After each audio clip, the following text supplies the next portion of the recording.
Hello and happy Monday, everybody. Happy Monday. Thank you so very much for tuning in to 98.3 FM, The Life. You're listening to Bacon Bits with Master Happiness. And I'm your host, Marty Jalove. And I come at you every single Monday night at 7 o'clock to talk about your job, your career, your vision made clear, the skills that you hone for the business that you own, the ups and downs, the smiles and frowns, where you're at and where you're bound.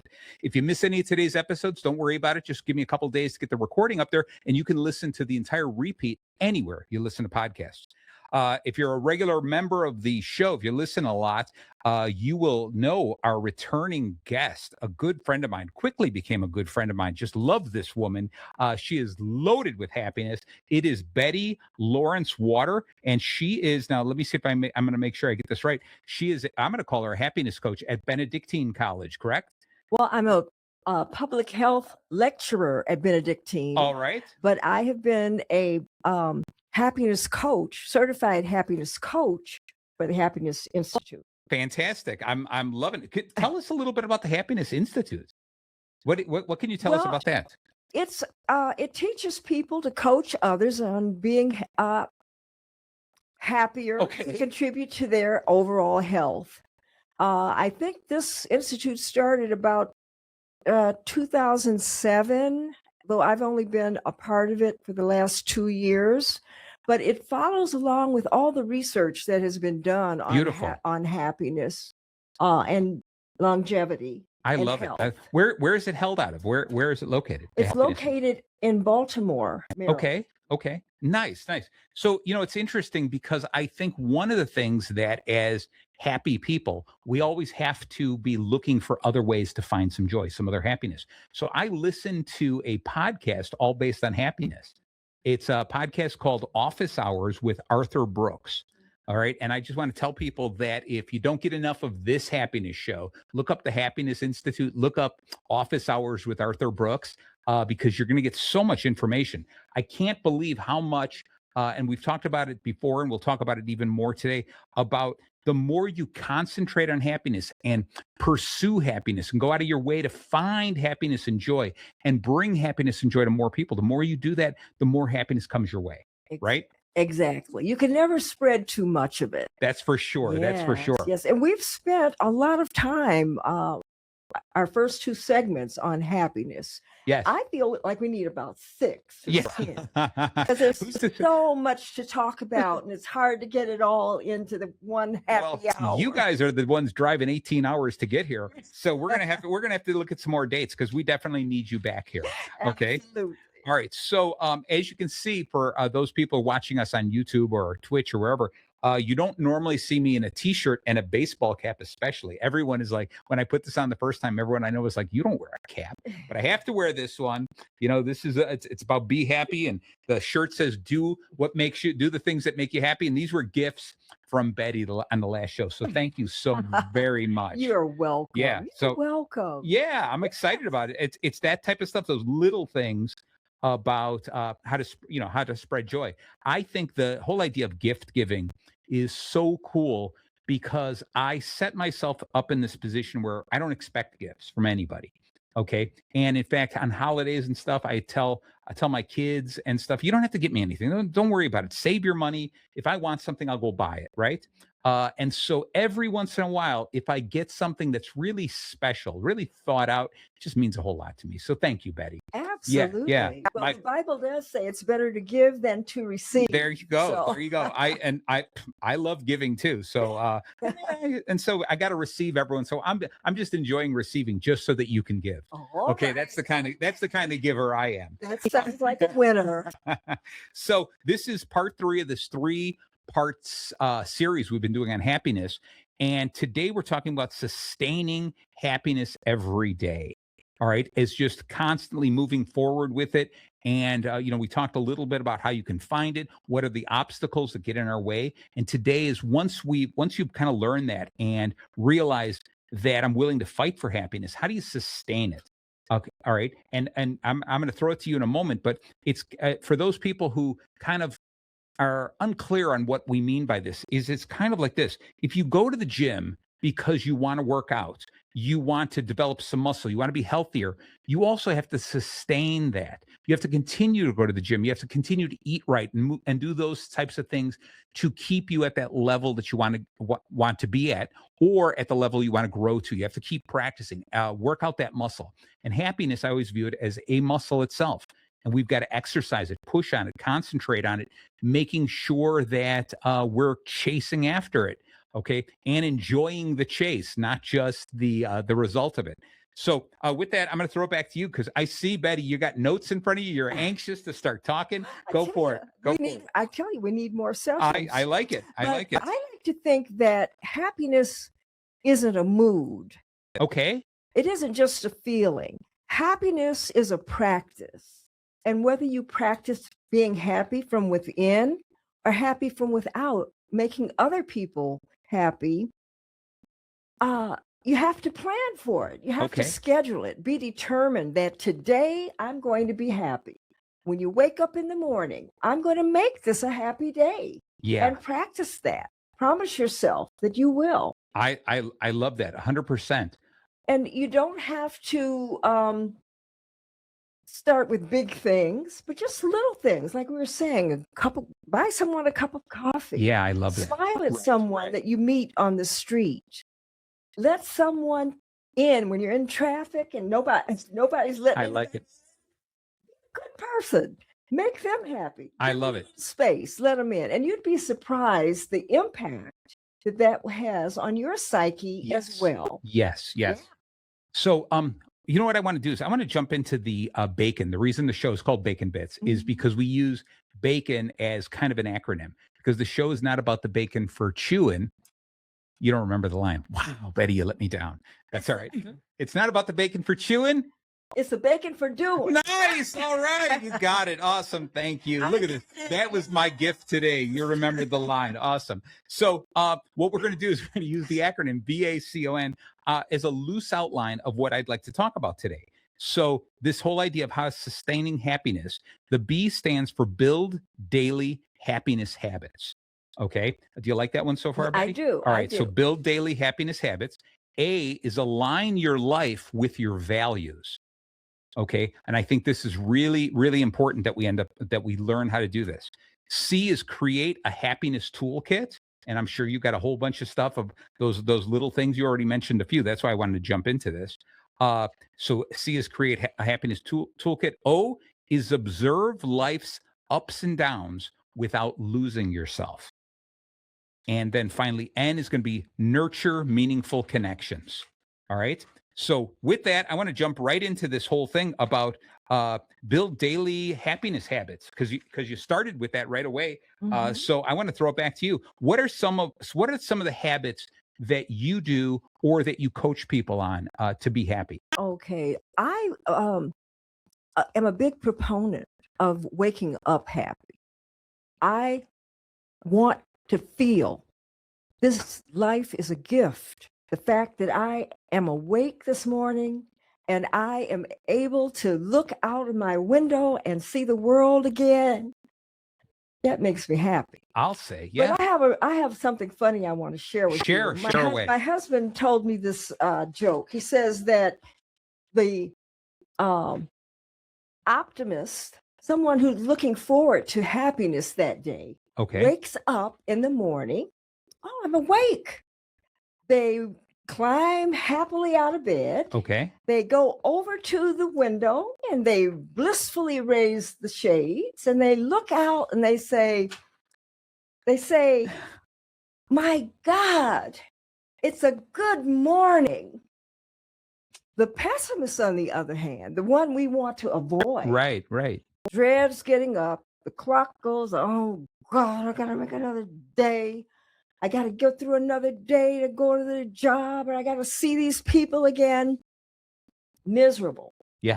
That person says, I wrote down the punchline. They say, good Lord, it's morning. The optimist says, Good Lord, it's morning. The pessimist says, good Lord, it's morning. Nice. I love it. I love it. I have George to thank for that. Yes, there we go. Next time we're going to have George tell his own joke. Okay. All right. Okay. All right. So I want to get into this, the daily habits. And I agree with you. It's got to start first thing in the morning. Mhm. It's that very first thing when you wake up. Set the mood for the day. If you wake up saying, "Oh, I got to go to work today," that whole idea, you're already setting your day up for a chance of failure. Yeah. Instead, like you said, you open your eyes, the sun is shining. Even if I open my eyes and it's dark out, let's say it's the middle of winter, I'm still going to go, "Oh, does that mean I get some more sleep?" Something, but the most important thing is you wake up and you say, "Hey, I'm on this side of the grass." Yeah, right? exactly. Yeah. So there is always something to be a little thankful for. So start out the day with intention. Say something. Lay in bed just a couple seconds more and just say what I'm thankful for, something I'm grateful for, something that had happened yesterday, something maybe you're looking forward to today. I'd also like to suggest that you take a deep breath. Maybe Definitely. take 3 or 4 of them and just breathe in that oxygen. And as you're breathing it in, have a positive affirmation solely for yourself. Yep. Where you're telling your subconscious mind that today is going to be a good day and I'm going to make someone happy, I love even it. if it's myself. I love it. That's perfect. Yeah, you got to do that. Yes. And I think what you got to do is you got to take just that little bit of time first thing in the morning, like you said, for yourself, right? And too often, what do? The phone is next to us. We're using our phone as an alarm clock. It goes off. We pick up the phone, walk into the bathroom with the phone, start flipping through social media. Yep. And what are we usually doing on social media? We're looking what other people are doing and we're comparing our life to theirs. Exactly. Right? And so it's a terrible way. Understand that social media is going to be there later too, right? So why not in the beginning just say, I just want a little bit of me time. Little bit of me time. I want 30 seconds, a minute even, just me, look in the mirror. I always joked about this. My brother-in-law used to say this, the thing all the time. He'd like look in the mirror or when you greet him, he was like, "Oh my God, I'm looking forward to tomorrow," all the time. And you say, "Why?" And he'd say, "Because I'm getting better looking every day." And I love that attitude. Okay. And it was that was his ongoing gag, his ongoing joke. And it was so much because I'd fall for it all the time because he'd go, "I'm looking forward to tomorrow," Absolutely. But that's the right attitude in life. And I think you should look in the mirror. All right. Of course, not everyone's as pretty as you and I are, Betty, but most people are. Look in the mirror and say, look at this. Look at how happy I can be. Right. Yeah. And if you're like, "Oh, but those people not those people are better than me." Remember, if you need to compare yourself to the people who are worse off than you. Exactly. Help those people, but don't compare yourself to the people who are better than you and say, "I wish I was there. Life is unfair." Don't start your day like that. Too many of us do that. My gosh. Yeah. We see a lot on social media that causes us to compare ourselves to other people and what they're doing. Right. Realizing that a lot of it's puffery anyway. Yep. It's, everybody's building themselves up to look really good. Yeah, exactly. And so we have to get beyond that. Otherwise, we will be perpetually unhappy Completely. because we won't be able to catch up. Right. Yeah. One of the things I do like about social media now that's been popping up more and more in my feed is those things that come up and say, "Hey, 10 years ago on this date, here's a picture of you." Yeah. And now it's like, post it again of this is where you were. What are you doing now? And I think it's cool. Not that I post anything like that often, but I like seeing those things because it's a picture of me from the past and I'm smiling into the camera. Yeah. And it reminds me of the things I look at. And I go, "Oh, I went on a bike ride that day. Oh, I was playing miniature golf. Oh, I went out to dinner with friends that day." Those pictures, it reminds me of the things I'm grateful for. Yeah. So that is such a positive. We beat up on social media so often saying it hurts happiness, but there are certain things that it does also to really I agree. reignite us. And so it's up to us on what it is we're going to concentrate our time on. Okay. Yeah, I was going to tell you. You Yeah. asked me what I do in the morning. Yeah. I told you I take deep breaths. I make myself determined to be happy. Nice. or to make someone else happy. There you But go. another thing I love to do, my me time in the morning, before anybody gets up, before the cats, before my husband, the house is quiet. I love to write poetry. Very nice. And I love to write in my journal. I've been having a really tough 2 or 3 years with a sick family member. But when I write, it's like a release to me. And that makes me feel happier. Beautiful. I'm getting it out there, and I have something to compare a month ago, 6 months ago, with where I was at that time and how happy I am now. Gotcha. Where I am now. Gotcha. So I'll tell you here, the ritual I start my day with, depending on if I get up first or my wife gets up first, but let's assume that I'm getting up first, although it happens in reverse more often. But anyway, so I get up first, I feed the cat, make coffee, right? And I'm making enough coffee, because then she's going to come downstairs. I want to make sure she's got coffee. Even if I'm running out, even if I've only got a few minutes, I got to run out. Even if I'm not going to have the coffee, I make the coffee so that when she comes down, it's made for her. But if I'm at home and I don't have any early meeting, make the coffee, I sit down at the kitchen table waiting for it to be done, and then I open up the phone and I play 3 games, the New York Time games, the Wordle game, Connections and Strands. And I play this because I'm in a small group with my daughter, Katie, my son, Luke, and my other daughter, Lauren. And so it's so cool. And my brother, Joe. I'm sorry, I almost forgot you, Joe. But it's, yeah, exactly. And so it's so cool to be able to do that and play that and then share the points. And even if they don't play again, to me, it's that moment, that brief moment in the morning that it's my way of saying, hey, I just want to say hi to you. Good morning to you. All right. Have my coffee, finish those 3 games, and then end up going back to the computer and back to work. But it's a great way to start the day because it's my way of saying, it's passing along a hug to those people. Yes. Yeah. One more thing I love to do, and it's so precious to me. I do it no matter how I feel. I give my husband breakfast in bed every morning. Oh, wow. And with that, I share a poem that I've written for him that morning. Yeah. And it's so, if I'm out of town, I'm running late and I don't have time to do it, there's just this emptiness I feel. Oh, I know because that. I didn't do it. And he loves it. We get our day off to a good start. Right. And this has been going on for years. That's beautiful. Yes. That's beautiful. I take it, cook it, put it on a tray. I take it right to him in bed. Right. I love when we have little habits or little things that seem inconsequential, right? Yeah. And they don't seem like anything to anyone else. But when we don't do them, especially something like you're saying, it's a tribute to the other person. It's something we're doing for that other person. And when we forget or we can't, something pulls us away. I think it's so meaningful because it hurts us, right? Yeah. It bothers you when you're away and you can't do that. That simple thing. Exactly. And then the promise I made to myself about making someone happy, at least I can check one of those off. Nice, exactly. Yeah, but he seems like a pretty happy guy all the time. Skip, he's very happy. Exactly. I'm sure, right? So another one of these things of an example of this build daily happiness habits is we make time throughout our entire day for all the things that we're saying are urgent and important, right? We make time for work. We have to take a break for lunch. We make time to answer emails, all this kind of stuff. And I think that we have to make time for joy every day. Set it aside and say, I'm going to spend 10 minutes, 15 minutes, a half an hour, whatever it is, to say it's beyond me time. It's bringing some joy to me. I'm going to go take a walk. I'm going to just be alone. I'm going to watch something funny on TV, but just something that's going to bring you some joy. And I think we have to schedule it because we schedule all these other things. And nowhere, when people make their block schedules, right? Yeah. And they go, this is my whole day. All right, I've got to do this. I've got to go grocery shopping. I've got to go and do this. I've got to go to work. I've got to answer these emails. I got to come back, cook dinner. I got to clean, blah, blah, blah, blah. Obviously, I'm describing my wife.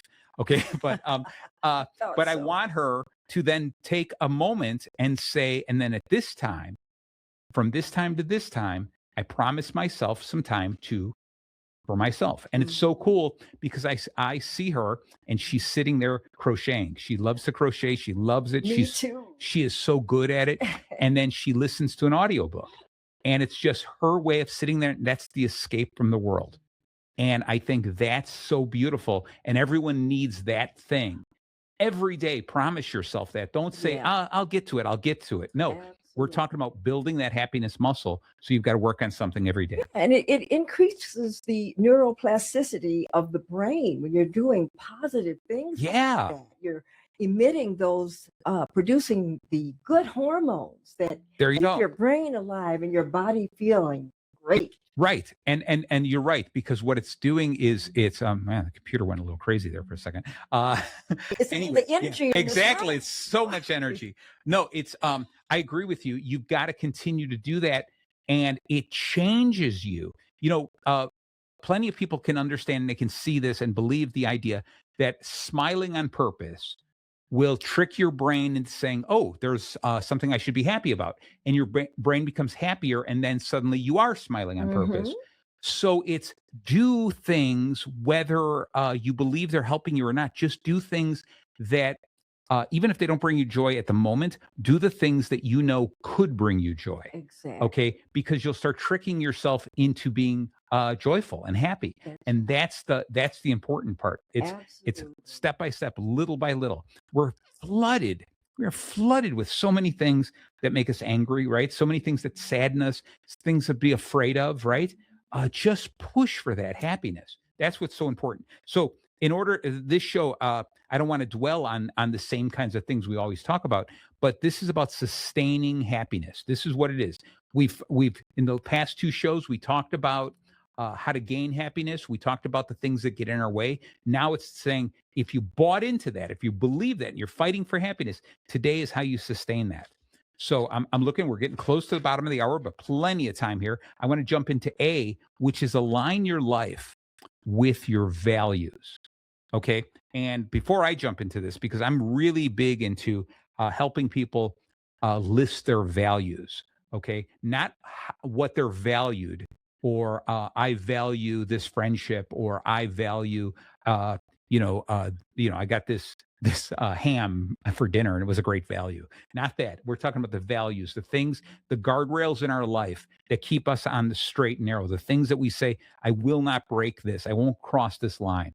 Okay. So what are your thoughts on aligning your life with your values? I totally agree with that, because if you're in misalignment, you're out of balance. Yes. You're out of sync. Right. And if you find that the activities that you're doing in your day are not aligned with your values, yes, you need to work at that. Yes. Change that, and you'll feel a lot better about yourself. Right. And you'll be achieving happiness at the same time.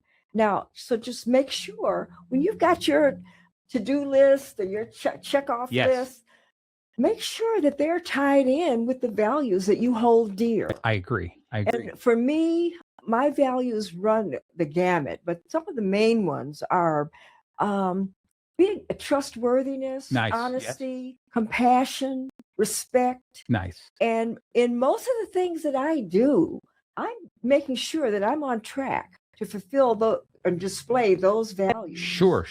To keep me where I need to be. I love it.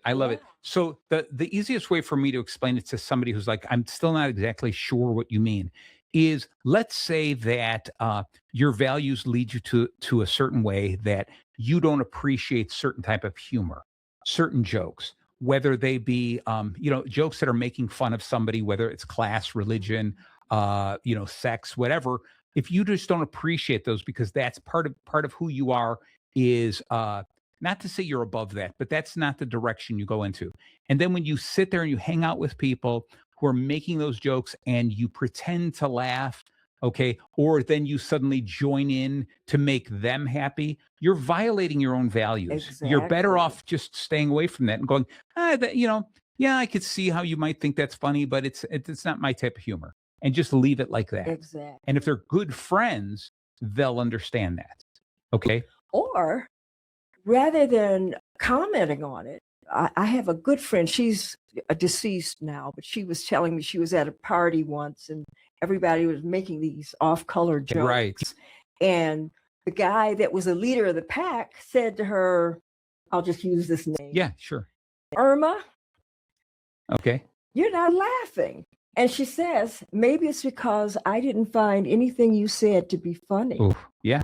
And that let them know right then and there that she had a certain boundary line. Sure. She didn't call out anyone in particular, but she talked about how she felt. She didn't find anything that they said to be funny. I like the way that was put, because it's like, I felt this way. Mm-hmm. She didn't say all of you should stop doing that. That's wrong. She didn't reprimand them. She just said, this is me. I did not find that funny. In other words, it was kind of like, if you want to continue, don't expect me to laugh. Exactly. Okay. So I do kind of like that. I wanted to touch on this thing because you brought up the idea of a friend. Is recently I read something about Aristotle. I love Aristotle, so much of the things that in his teachings. And one of the things is he broke down friends, and he said, you have 3 different types of friends. Okay. And I really, really like this, because over time, what I did was then I started thinking about it, and I started categorizing the friends I have. And you realize that they fall into those buckets. Now, some are, it's a blur. They fall in between, 2 of them. Right. So the first bucket is utility friends. Okay. Those are the people that you are thrust upon. Maybe you work together, and it's because of that you become like acquaintances and friends and that. But that if the work ends, if one of you quit, your chances are you're not going to see them anymore. It was the utility of the maybe they're church friends. You only know them in church, right? It's something brings you together, and that's enough to make you friends. Mm-hmm. Okay. The next is pleasure friends. These are the friends that you just know you're going to have such a good time with. You laugh with them. You smile with them. You just like being around them. You kid each other. And those are the ones that it's just when you're down, you look for that person, right? You call them up and say, hey, you want to get together? Okay, because they're going to make you feel good, right? You do maybe little tasks with them. You work with them. You do the outside stuff. Maybe they're the neighbors and stuff like that you can hang out with, and you can laugh with them. The next one, the third friend, is the values friend. And this is the friend that you can cry on their shoulder. This is the friend that you can call and say, things are really bugging me. I'm hurt. I don't know what I'm supposed to do. I just need a hug. I need an ear. I don't need you to say anything. I just need you to hear me out. Okay. And when you think about that, it's those utility friends, the friends you have at work and stuff like that. When something's really hurting you deep inside, you don't go to them with that, right? Mm-hmm. That's not their purpose in life. That's not their purpose to be part of your life. Their purpose is to be there at that moment to keep you going. They're the little bit of fuel in your vehicle every day. Then you've got the pleasure friends, who are the reason. It's the goals for you, the direction you want to go in. And it's like, this is what I want to do. This is why I'm working. This is why I'm doing this, because I want to spend time with those people, because life is great, right? And then you've got the values friends when life is not so great, or when you want to have a deep conversation, just something more. You're confused. You want to grow, something like that. And you just need someone close. And that is those values friends, where you find people who can share the same values you do, even unspoken. You don't list them. And I'll tell you, one of the luckiest things about me is that reading through this and understanding this, I went through all my friends, even family, and I said, oh, that person's in this bucket, that person's in this bucket, that person's in this bucket. And there's a couple people that jump back and forth between 2, but I'm married to Christy, and Christy is the person who's in all 3 of those buckets for me. Okay. Oh, that's beautiful. What a beautiful thought. I love that. And I think it's because she's there with me. She is like, we bump into each other. Like, I just love it when I drive home, and if I see the van in front, I'm like, oh, she's home. Yeah. There's a little something inside me that does that, right? And we don't even have to talk, but just knowing she's there, right? I love telling her a corny joke, making her roll her eyes. Okay, she tells me these jokes. She laughs like you wouldn't believe. It's just absolutely wonderful. And that laugh just melts my heart. And then deep down inside, she's the one that I can cry to as well and say, life is tough. And I don't know how I'm going to do this. Oh, that is beautiful. I feel the same way about my spouse, that I know I can count on him. There you go. He is my number one supporter. Yeah. Everything that I do. He does all these crazy whims I go off on. He's right there supporting me all the way. And like you said, when I come home and I see the car in the garage, his car and the door, right? He's home. Isn't it nice? Yeah, I love it. I love it. So you know what? We're at the bottom of the hour. I'm going to take a couple momentary breaks just to hear about some of the other shows here, and we're going to come back because I want to hear more. And you know, we just basically touched the B and the A, aligning your life with your values. But we're going to go further. We got about a half an hour left, so don't go away. Stay tuned in. All right. And we are back. We're back. Thank you so very much for staying tuned in to 98.3 FM, The Life. You're listening to Bacon Bits with Master Happiness. I'm your host, Marty Jalove. And today, it's just such a treat for me. This is part 3 of this 3-part series with my new friend, Bette Lawrence-Water. She is a happiness expert, a happiness coach. Just a lovely, lovely person, just filled with joy. And it's just like the room is radiating. The computers are going crazy because there's so much energy in this room. So what we've been talking a little bit about, the first 2 episodes were how do you start happiness? How do you find happiness? The second one was what are the things that are kind of get in your way? And today we're talking about how we sustain happiness. So what'll end up happening is later in this week, follow the podcast, go to baconbitsradio.com, baconbitsradio.com, and you can go there and you can find the podcast. You can find the blog post as well, so you can read up about the shows and then listen to all 3 of the shows. It just means so much. So far, the Bacon today, we've been talking about B is build daily happiness habits. We may throw in a couple more as we go along. A is align your life with your values. And we both took a couple of minutes talking about how wonderful our spouses are. You know, Bette, I view it like this. I think one of the things you and I have in common, and we're lucky to have spouses like this, I think both of us are, what I used to say this to my wife, is I'm the kite and she's the string. Okay. And it's not to say she's the one holding me down. You know, I never want it to come across that way. She's the one that's giving me stability. She's the one stopping me from flying away, right? Without the string, the kite would just fall. That's right. And without the kite, the string would just lay on the ground as well. That's right. So they're really important. They both play really important roles. And I get excited and stuff like that and want to do all these crazy things. And she is right there along with me. And so I'm so lucky. But anyway, and I know I got to meet your husband, George, here, and he seems like such a gem. And he goes on and on about you. So you're doing something right. I think it's that breakfast in bed stuff. I think it is. Yeah, exactly. So the C here is create a happiness toolkit. This is what I'm excited about because I know you've got a bunch of this kind of stuff. We already touched on a little bit about when we talk about trying to be happy every day, whether it's in the morning, when things are going tough for us, you know, you get bad news, you have to find a way to find happiness. You have to find a way to break through that, right? And because if you're just listening to these episodes, you're in the infancy of happiness. You're growing and you want to sustain. Don't let anything else tear you down.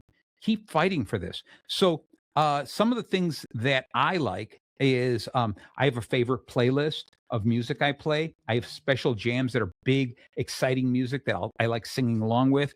You brought up the breathing exercise. I think a lot of people do gratitude journals. What are some of the other things in a toolkit? What are some of the things that people could add to a happiness toolkit? Well, I have a wonderful circle of trusted friends. Yes. It's a group of women. We get together once a week or once every 2 weeks, and we break bread together, and we just offer support and love and another viewpoint that you know that you can trust. So that's very important to me. I agree. The other, for me, connection is very important. I think it keeps me vibrant. But there's another group I belong to, late love group, it's called. Nice. People who are all 60s, 70s, 80s. We get together on Zoom, and they're all over the country. And we offer support to each other. And we Beautiful. do basically the same thing. But at the end of those meetings with my lady friends or with my late love friends, I am so energized and I feel like I've been reborn in those moments. Yeah. And very often I will hear a perspective about a particular issue maybe I'm having that I hadn't considered before. Right. And so that there should always be room for growth and personal improvement. I agree. Yes. So the other thing in my toolkit is the writing. I love writing poetry and keeping a journal. That's ever so important. It contributes to my growth. I can look back in retrospect, just as you did in the Facebook, the Google pictures that photos come. I can look back and tell approximately what was happening during that time. Okay. And how I was strengthened by it, not brought down by it, not broken by it, but really just strengthened by it. Yeah, I think that whole idea, that's a really important point, is especially going back to your joke, is about the optimist and the pessimist, because any single thing that happens, you can look upon it in a good light or a negative light. You can always look at anything and say, even if it was terrible, at least I learned something from it. And I grew, that idea of whatever doesn't kill you makes you stronger.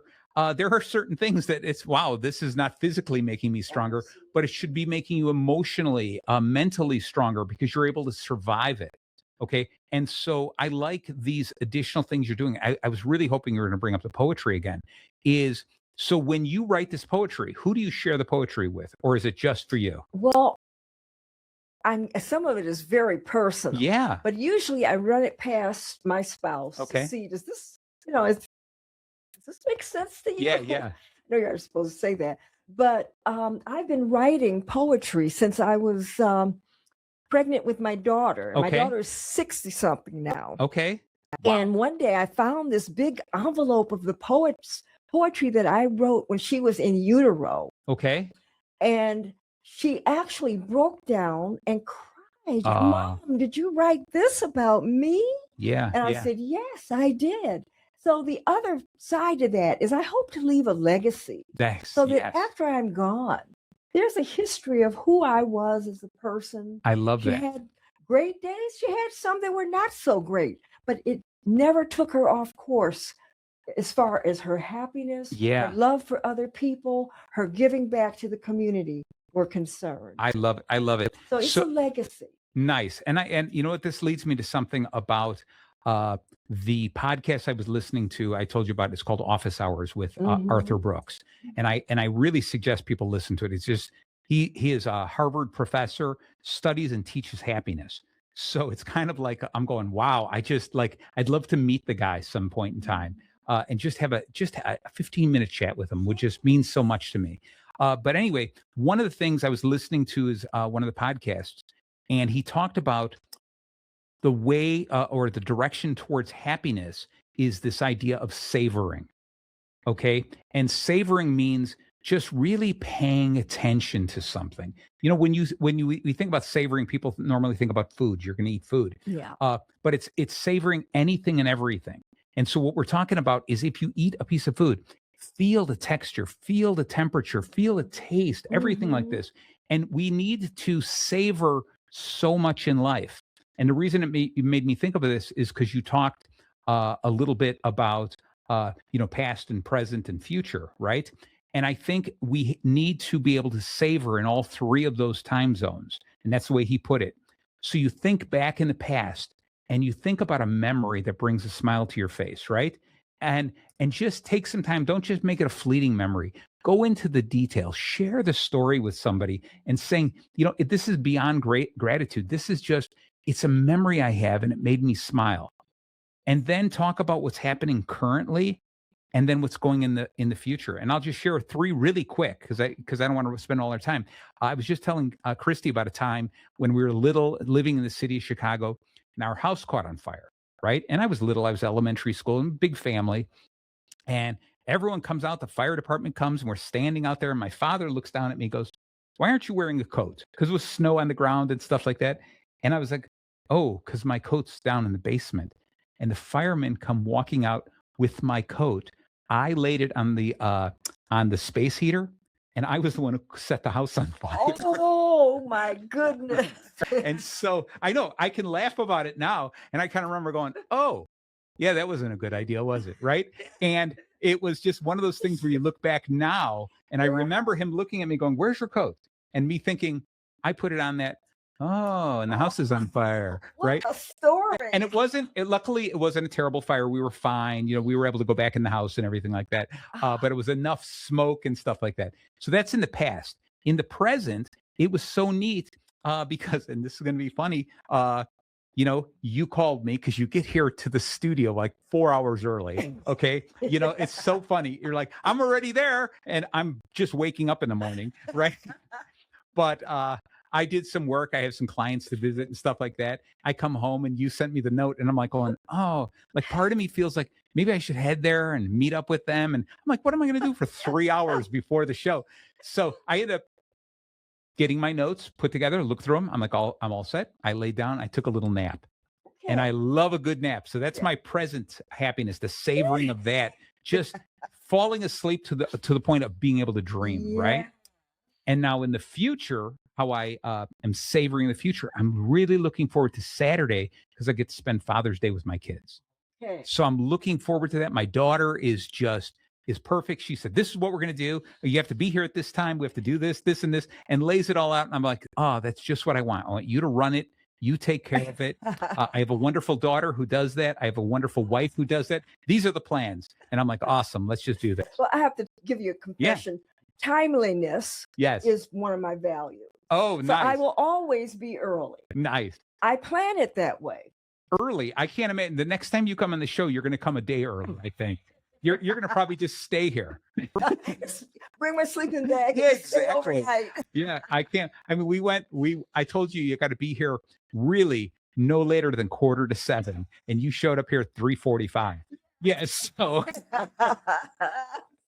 But I built some happiness into that. There you go. Husband and I stopped off and had a lovely supper. Yeah. Had a few laughs, a few drinks. We did wonderful. So see, there's it all works out. It works out. Right. So anyway, what I'm talking about when I tell people this idea of creating your happiness toolkit is think of those things, but then don't just look at your poetry. Don't reread a quote. Don't listen to that song. That's good enough, but savor it. Get into it and say, why do I love this song so much? Okay. When you read a poem, whether you wrote it or someone else wrote it, read into it and say, oh, now I understand why they said those words. They pick that line. Yeah. Okay? I love that concept. Yeah. Just breathe it in, digest it. I love that. Yeah. And just look at a photograph. Yeah. Okay. Yeah. I love looking at the photographs that are in our house of when my wife and I got married. And the two of us are together and we can relive it. And I go, remember when the photographer said, here, put your hand in your pocket like that? And I was like, I don't want to put my hand in my pocket. And he was like, no, trust me. I look at the photo. I'm like, that's a really good photo. Right. So the guy knew what he was talking about. Yes. Yeah. So the idea is anything and everything that we can, if it's going to bring us some joy, why not really just suck it all in, right? Yeah. Savor it to no end. Don't let it go. Don't let it disappear. All right. So I'm rushing here. O is going to be observe life's ups and downs without losing yourself. Okay. And this is again about the optimism and pessimism, right? We are going to have ups. We are going to have downs. My feeling, and I tell everyone, is this: you do understand life is all that. It's ups and downs and ups and downs. Mm-hmm. If you were happy 100% of the time, all the time, never ending, you wouldn't understand what happiness was. Wouldn't understand. You have nothing to compare it to. And no one could sustain that. Oh my gosh, no. You drive yourself crazy. I like to think of it that happiness is not the absence of hard times. Yes. But it's your capacity to remain present through all of it. I love it. Try to find the good in whatever the bad things happening to you, bad things happen to good people, but there's always a lesson. There's always something that you can pull from that will make you a better person, make you a stronger person, a more caring person, more understanding. I love it. Yep. You're absolutely right. So I like this idea of comparing our life to a roller coaster. You know, there's these ups and downs on the roller coaster, and bear with me with this. I think it's the going uphill to the top where we're picturing happiness is at the top, right? The uphill is the work we do to be happy, the stuff we have to do, right? And I think when we can learn to enjoy the work that is leading towards what we picture as happiness. If we can learn to enjoy that, that is where the thrill is. Because when you think about riding a roller coaster, there is a certain thrill of going up, right? And it's that nervous energy. It is not, the happiness isn't at the top. That's a whole different feeling. That's oh my God, we're about to go. Yeah. And then you start going down and you feel a different type of glee. Now, in life, it's the same thing. If we can learn to truly enjoy that going up and knowing when we're at the top and things are really happy, like we're looking forward to our birthday, let's say. I'm working towards it and it's like, oh, I can't wait. It's, 5 more days. Oh, it's 4 more days to my birthday. That's the working up to it. And when it happens, say to yourself, my birthday is only one day. It's fleeting. It's going to disappear. This is going to pass. So live in the moment, enjoy it. Don't dwell on it disappearing. And then when you're heading back down and you're away from that, this is where people are like, well, then I'm going to be sad. No, understand that this is where you bring in all that gratitude and you say, I want to dwell in the stuff that I got to experience, all that fun. And when I'm at the bottom of the hill and things are terrible, say the same thing. This will pass. This is fleeting. Very soon, I'm heading back up again. That's right. And I think we just concentrate and we look at every part of that roller coaster as some positive, some happiness. Yes. Yeah. Take control of that anxiety towards something positive and realize that what's happening. I think that's what, for me, it's the fear. Okay. As we start out in anticipation of, ooh, I don't know. Yeah. But once we're on that road down and it feels I'm so joyful. I'm safe. Yep. I'm gonna make it. Yeah. I get out of the car and I'm bouncing. I'm ready. Right. So I do this thing when I would teach kids, especially. I would ask them when I'm teaching kids presentation skills, and it's the same thing, is that every amusement park has roller coasters and they have a train that goes around the park, right? Yeah. And they're both, when you think about them, they're very similar. They're both cars with little wheels riding on a track, right? One of them is so exciting that you have to be belted in. The other one, no big deal. You just sit there. One of them, you have to be a certain height or a certain age, a certain health in order to get on them. The other one, anyone can go on them, right? Both of them, you can go through life at the top of the roller coaster. You look down, you can see the entire park. Yeah. The train goes around, you see the whole park. So everything is the same. But which is the one that as soon as you're off, you run to and you want to do it again? Yeah. No one gets off the train and runs back in line and goes, I want to go on the train one more time, right? As well as nobody or very few people can name a train in an amusement park, but they can name their favorite roller coaster. No one ever says, oh, yeah, there's that train called blah, blah, blah, XYZ train. No, but they remember Batman the Ride, Superman, Thunder Mountain. They remember all of these because that's the excitement. So we need the ups and the downs in life to make it exciting. And that train isn't going to cause you to scream with glee. Exactly. Right. It'll get you to where you're going. Yeah. But who wants to live a life like that? Taking the safe route. Yeah. No, do something. I agree. Enjoy the ups and the downs. Right. Okay. And as we're getting close to the end here, this is fine. N is going to be this: nurture meaningful connections. And I think you already talked about this a little bit, is those relationships we have. We talked about the 3 different types of friendships: those utility friends, the pleasure friends, and the values friends. And I think it's really important for us to understand all of our friends, where they fit in. And it's not bad that they don't fit in, like the values friends. We can't have everyone in that group, right? I have a good friend of mine who's been on the show a couple times. We laughed together and I explained the 3 parts and he goes, really? And I said, I don't picture you in the values friend. And he was like, thank goodness. I don't want to be in that. He goes, he just wants to have a good time. So he's definitely my pleasure friend. Yeah. And it's fine. I have plenty of friends who are utility friends that we have a good time with.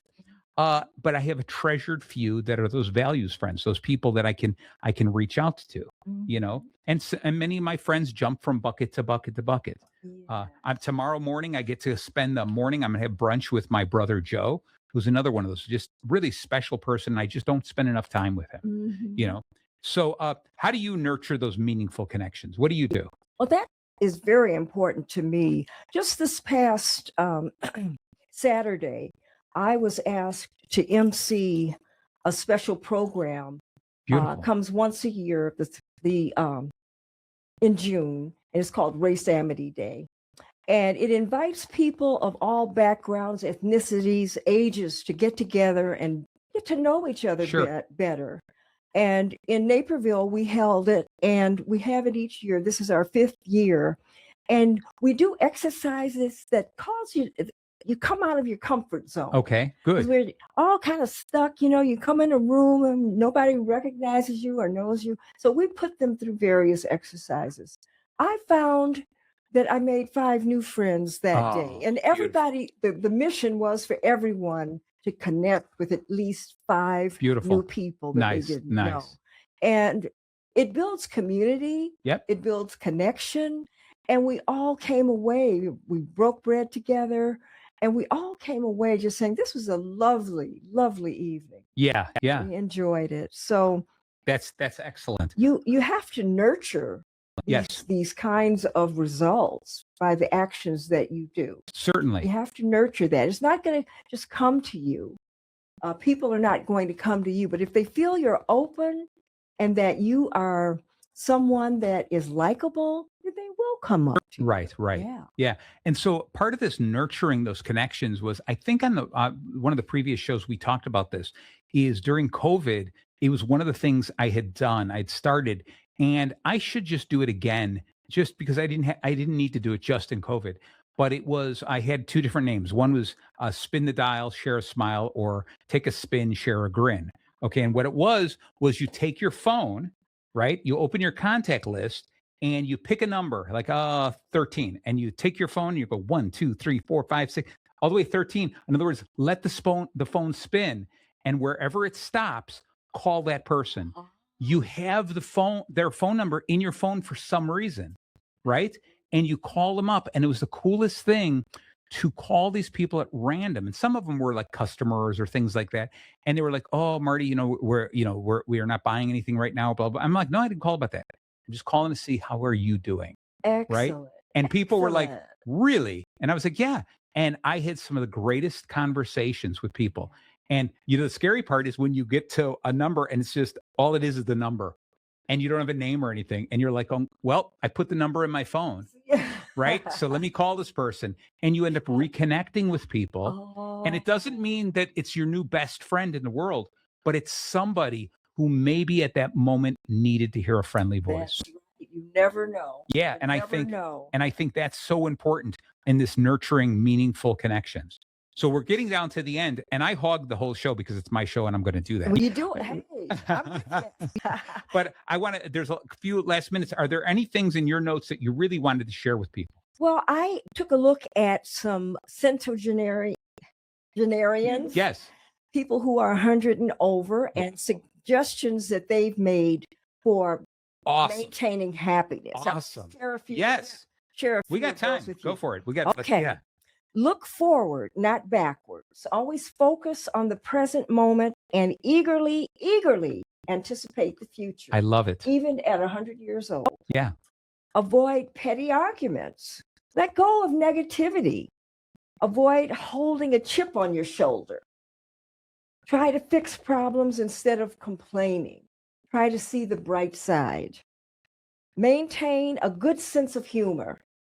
Learn to laugh at yourself and smile more.